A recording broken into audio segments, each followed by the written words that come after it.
Well, good morning and Shabbat Shalom and welcome. This is Valley Beth Shalom Torah study for a Shabbos morning. Happens to also be Christmas Day. And I'm joined this morning by my dear friend, Rabbi Marc Gellman, South Florida. Good morning, Mark. How are you? Hey, good Shabbos, ho, ho, ho. Good Shabbos, ho, ho, ho, ho, ho. Oi to the world, as they say. Well, so good to be together. And Yeah, so good. I'm glad you're feeling well and your family's together with you too thank God, and you too. today. Well, because it's Christmas Day, I thought we ought to take a few moments and think about the intersection here, interesting intersection. We Jews have lived in this continent now for 350 years, and many of us came at the beginning of the 20th century.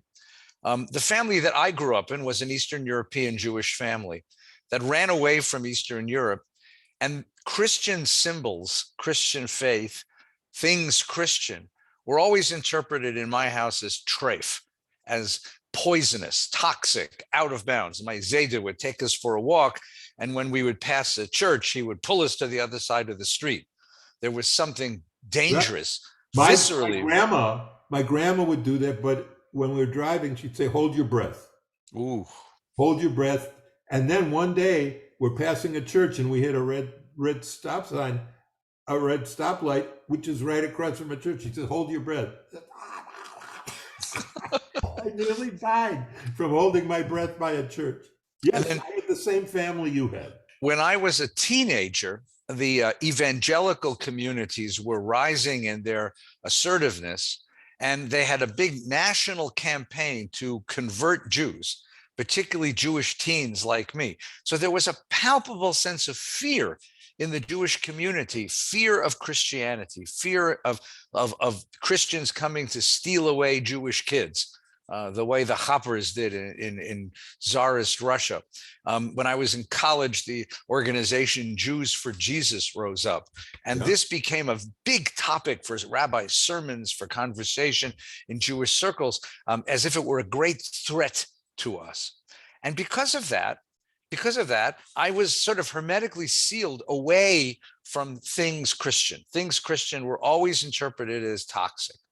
It wasn't until I think I was even after college, into my graduate school years. I was studying theology. I was in New York City, and across the street from JTS is Union Theological Seminary. Right. Union Theological Seminary was the principal seminary of liberal Christianity in America, liberal Protestantism in America. It's where Reinhold Niebuhr taught.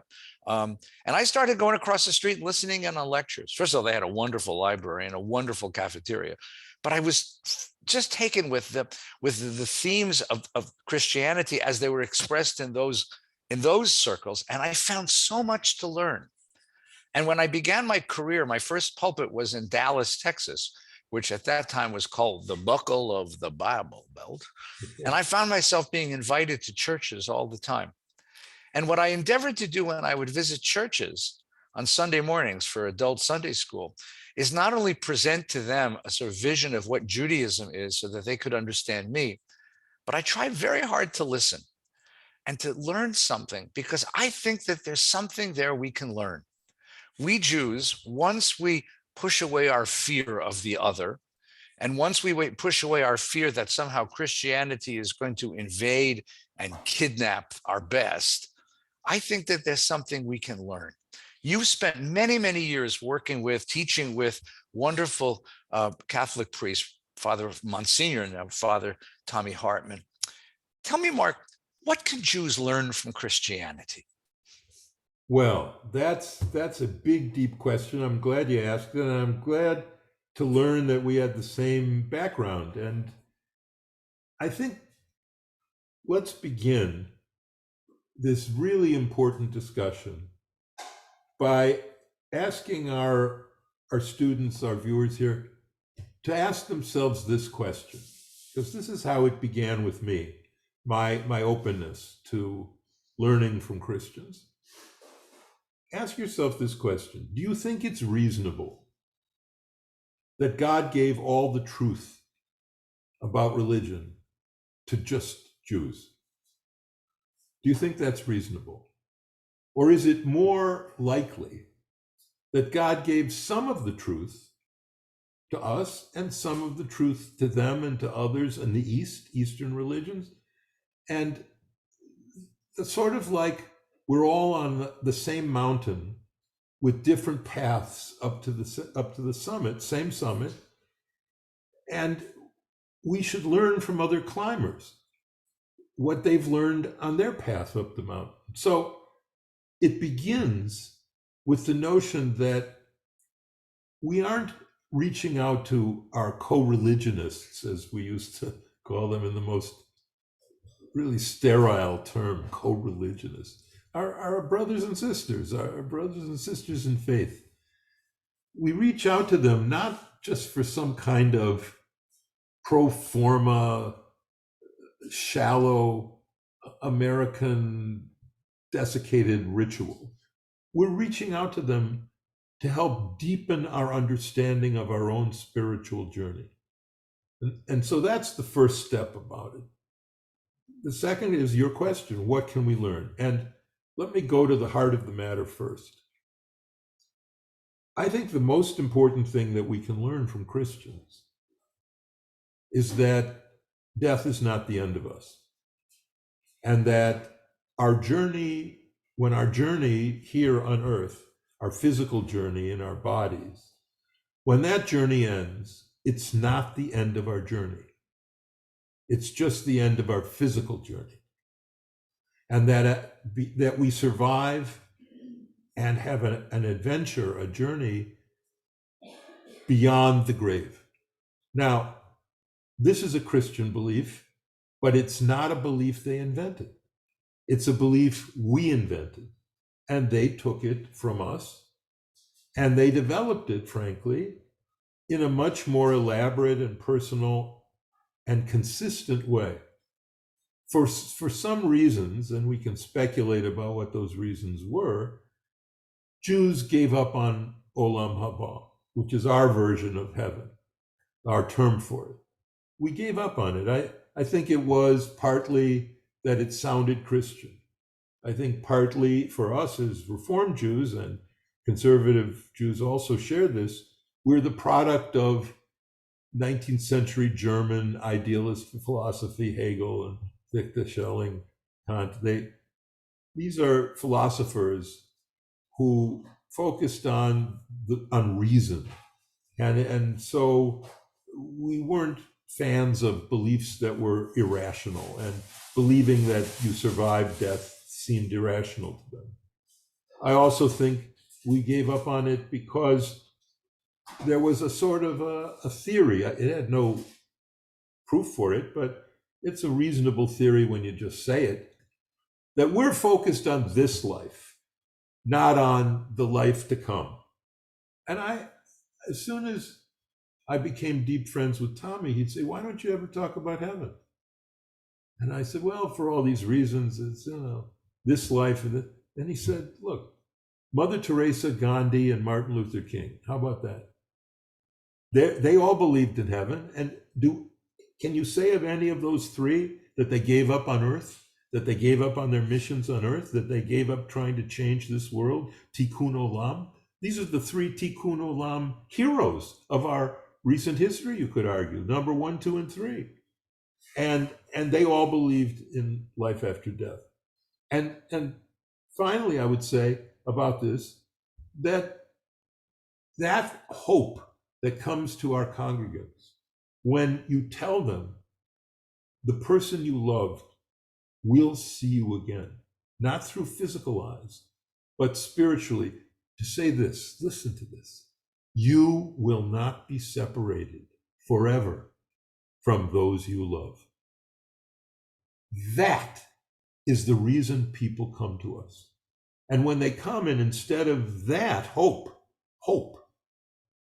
that death is not the end of us, they get a movie review or a book review or some psychobabble stuff, which of course they don't get from you and they don't get from me, didn't get from me. But if they get something that isn't that, then they go away somehow dissatisfied. And this is, and finally, on the personal level, when you deal with people who are dying, and because of Tommy, I interacted with him, several Christians who are dying. I tell you this, Eddie, I tell you from my heart. Christians in general seem to me to die better than Jews die. They're looking forward to meeting Jesus. They're looking forward to heaven. They're looking forward to a new journey and a new hope where there is no pain and where the struggles of the end of their life are over and new opportunities for their soul emerge. So that's the number one thing that I think we can learn from Christians. And I'm happy to learn it. And it took Tommy to nudge me and say, look, you don't have to be afraid of heaven. You don't have to be afraid of teaching about it. And that's what I learned. That's beautiful. Thank you. That's quite profound. That's very profound. I'll add a different one. I think that what Jews can learn from heaven is an ethic of love. Nice. Love is part of our faith too, of course. The second bracha we say before the Shema in the evening, Ahavat Olam Beit Yisrael Amcha Ahavta, with an eternal love, God, you have loved the people Israel. Right after the Shema, V'ahavta et Adonai Elohecha, you will love the Lord your God. And if you have a mezuzah on your door, the top line is Shema, and the second line is V'ahavta. So I always teach people to read it vertically, Shema V'ahavta. Learn to listen, and you will learn to love. When you come into your home, listen to the people who live there. They're the ones who matter most to you. When you go out into the world, listen to the people who are there, and you will spread love in the world. Love is always been part of Jewish life, except when we forgot it. Except when we got so busy trying to defend ourselves from all of the forces, and of course, including historically Christian forces, which tried to destroy us in the name of love. And when we became so nervous about our families assimilating into a broader cultural milieu here in America or in Europe, and we forgot about love, and when we got involved in building the barriers that separate us from people outside and people who are different, we forgot about love, and we became obsessed with halacha. When I went to seminary, this was the thing that, basically was the obsession of all of my classmates and friends. How do we maintain communities that are loyal to Jewish law and practice? And along comes this Christian. I crossed the street to go to Union, and I sat in a class on Reinhold Niebuhr's philosophy. And the professor is this lovely, wonderfully gentle African-American teacher who'd been teaching this for many years. And he said, look, before we start, let's just hold hands for a minute and give thanks to God for the gift of having a chance to teach each other. And let's protect each other and love each other during this exploration. It was like no class at JTS would have started like that. No. And the idea that loving the other, yes. Again, it's in our Torah, it's in Leviticus. You love the other as you love the self, because you and the other are not separated. You are part of the same body of God. Loving the other and adopting an ethic in which love is the most important thing. There's a beautiful Christian word which has a translation in Hebrew, but we don't use it the same way. The Christian word is grace. Grace is love which is undeserved, unrequited, and unrewarded. Right? We have a custom in Jewish life, of course, that when you go to a funeral service, you put earth into the grave. It's chesed shel emet. It's an act of kindness that's never going to be repaid. That's grace. But what if you lived that life of chesed shel emet, lived a life of grace, meaning you give love even when it's not asked for or when it's not necessary? What would it cost you to say to the server in the restaurant, would you do me a favor? This was such a nice meal. Would you accept my thanks? And would you go back to the kitchen and tell the chef that this was a marvelous meal and a customer who's here really enjoyed it? Costs you nothing. And yet you set off a chain of events which you cannot begin to imagine the end. When someone is told, you're doing your job and it's a hard job and it's a tough night in a restaurant.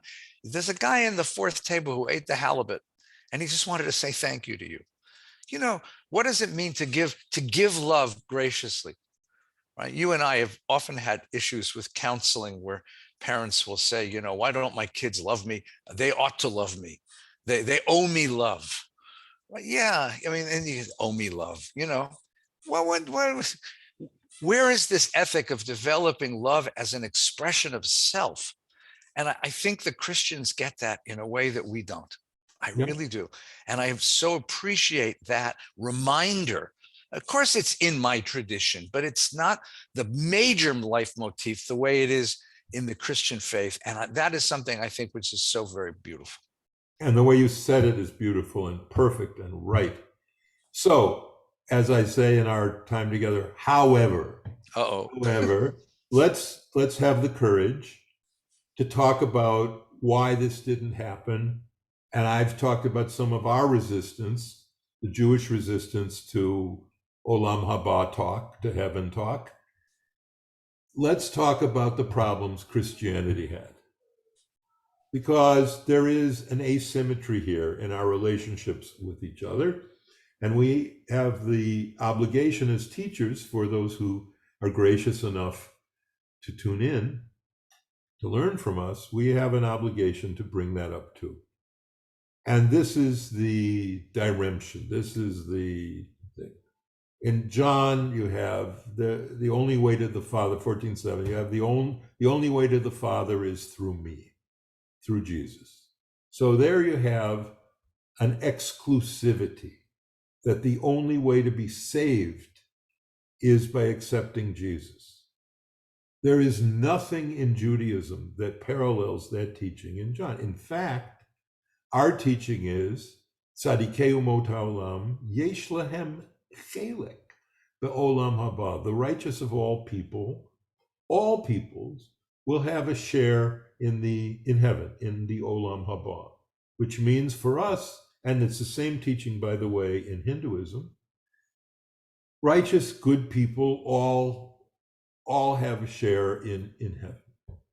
So that asymmetry was always difficult, and it was the foundation of the Jews for Jesus and the conversionary issues.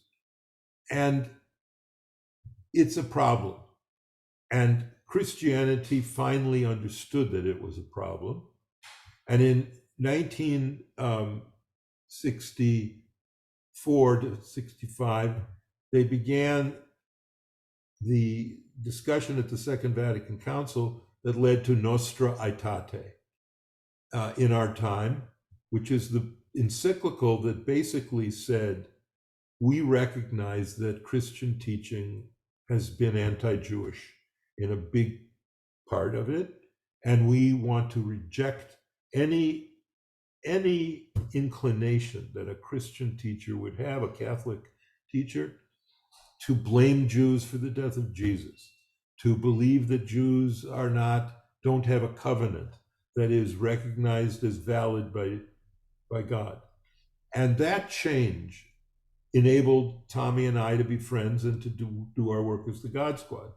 And that change, which began as the friendship with Cardinal Bea and Jules Isaac, a French Jewish philosopher, and was brought through by John the 23rd, although it was finalized by Paul the Sixth. This was the most important theological change in the modern world. No other religious tradition has said, here is our teaching. We recognize our teaching was flawed, and we have to change. And then finally, John Paul II, inviting rabbis, said, I am Joseph, your brother. Or that was John the 23rd, because it was Joseph. It was 23rd, yeah.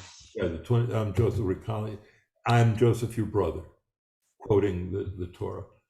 So that was a problem.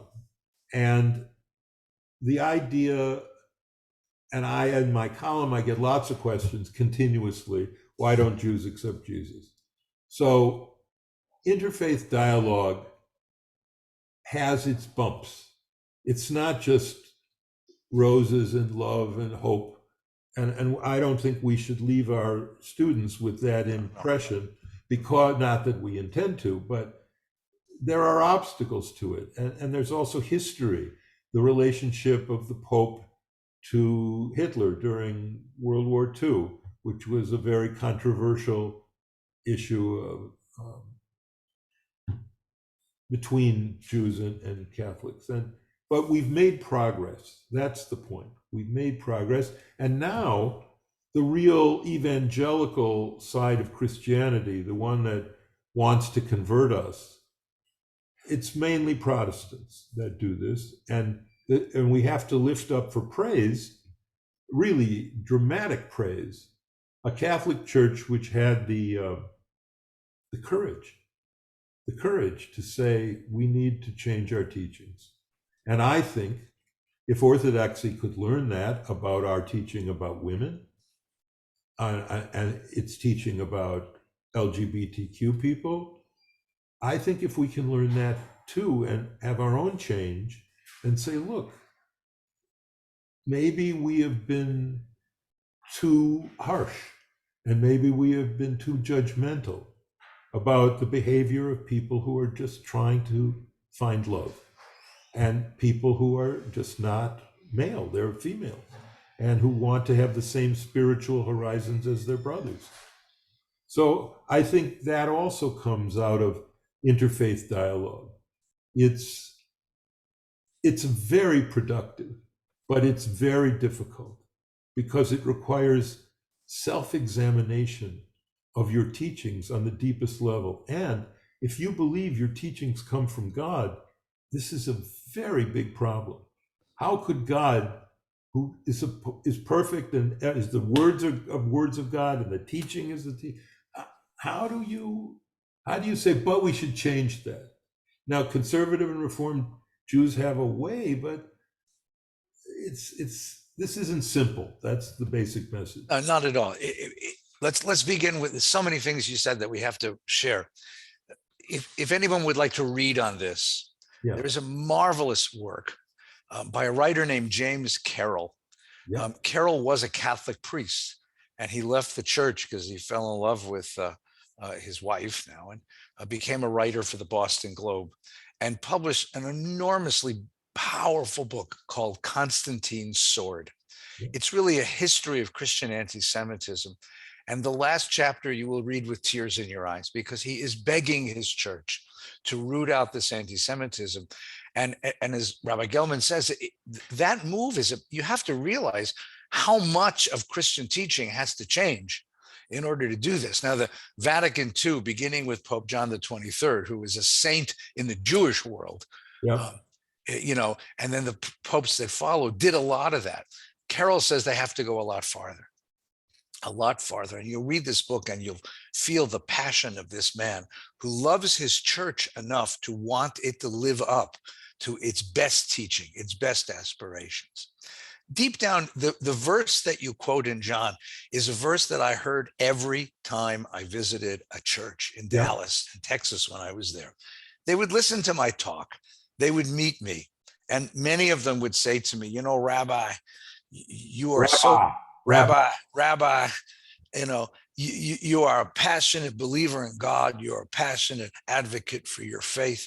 And they would say to me with great love, I feel sorry for you. Yeah. No, true. Because the verse says, the only way to get to the Father is through me.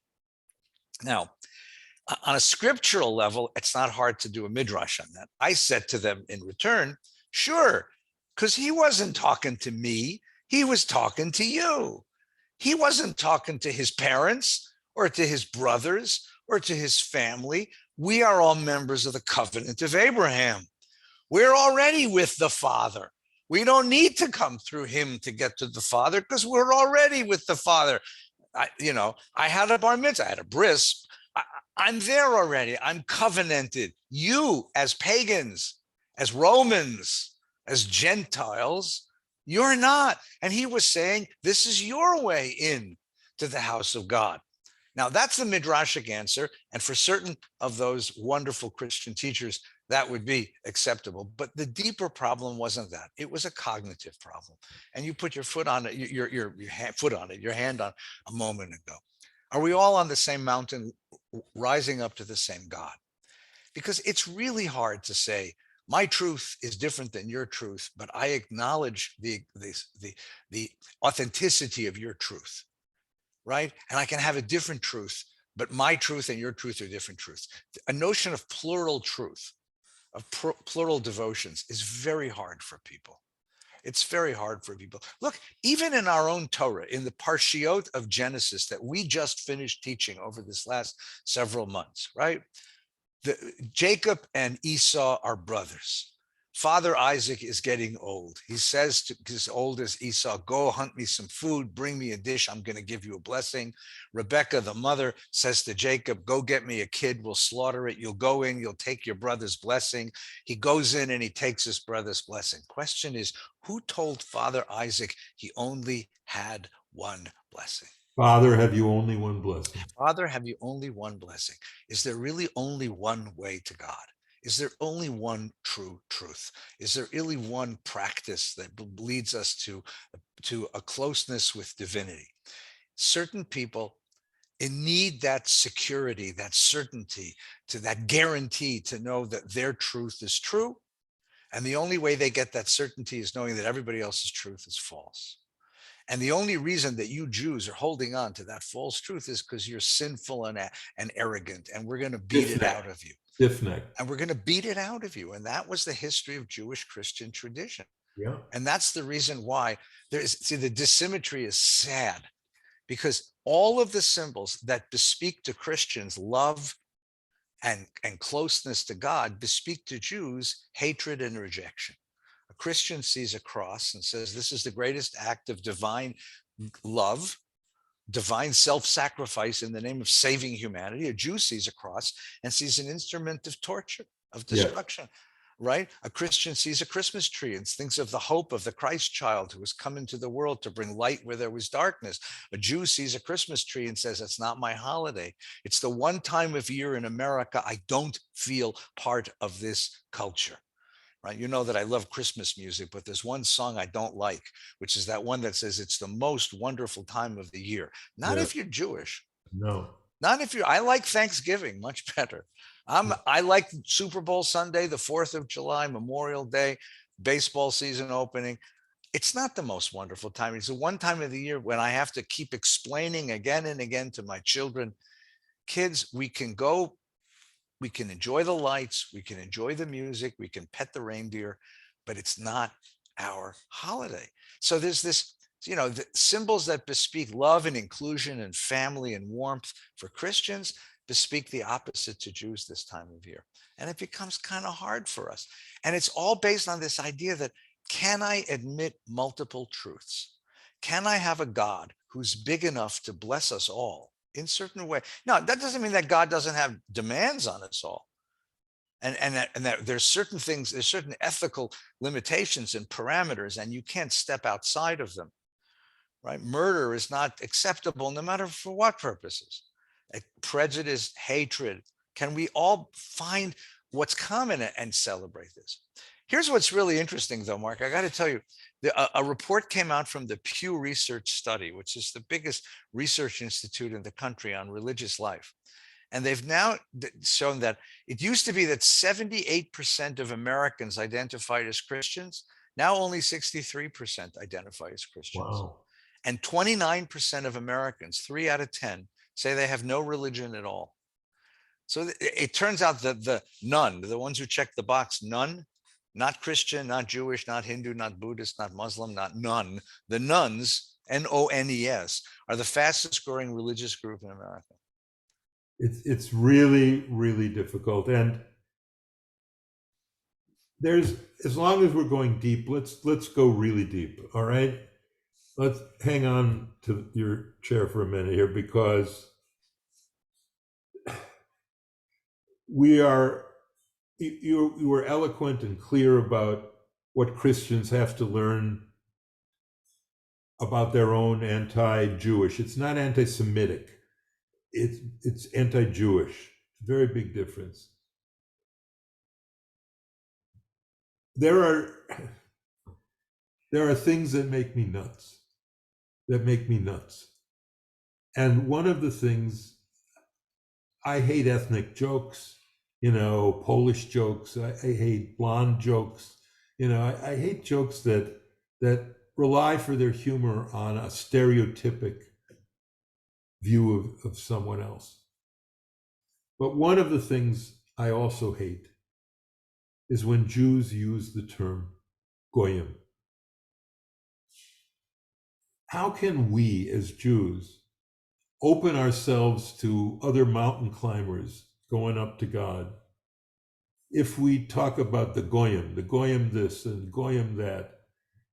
My grandma says to me once, may her memory be blessed, Grandma Sarah says, "You're not going to play football, right? You're not playing football. Golf, okay, you can play golf. No football." I said, "No, Bobby, I'm not going to play football." And she says, "You know why? It's goyim nachas." That was the Yiddish phrase for it, which means stupid, that you get joy from something that is physically dangerous and Jews shouldn't do. But because, in her view, Gentiles were stupid, this was the kind of thing that gave them joy. And I realized when she used that term, and also, since we're talking tough stuff here, tough love, when she used the term Schwarze, she wasn't talking about my beloved African-American co-religionist, co-American citizen, neighbor, brother. She was talking about the N-word. She was talking about the N-word. And I realized, and this is the challenge, the reason I bring all this up, this is the challenge of changing your prejudicial ways. Because when you look at it, Eddie, we didn't learn to be prejudiced against Christians, and Christians didn't learn to be prejudiced against Jews, because some fairy came down from the sky and sprinkled dust on our head, and we had that view. We became that way because people we love taught us to have that view. I loved my Grandma Sarah, and she taught me those words. And that's how she spoke. So my love for Tommy was a process of ripping apart the parts that I loved about Grandma Sarah that I still love, and the parts that I realized were the result of her pain in Russia and the pogroms and having Gentiles on Good Friday come and beat up and rape her family, and Christmas Eve and all of those occasions where priests would give anti-Jewish, around Easter was the worst, of course, and that was the result of her history and her experience. My history and my experience is that my best friend was a priest. And I had to learn what I think we all have to learn, is to love our ancestors honestly. We have to love them. Rejecting them in total is wrong, because they nurtured us, they diapered us, they fed us, and they loved us. But we can't accept the parts that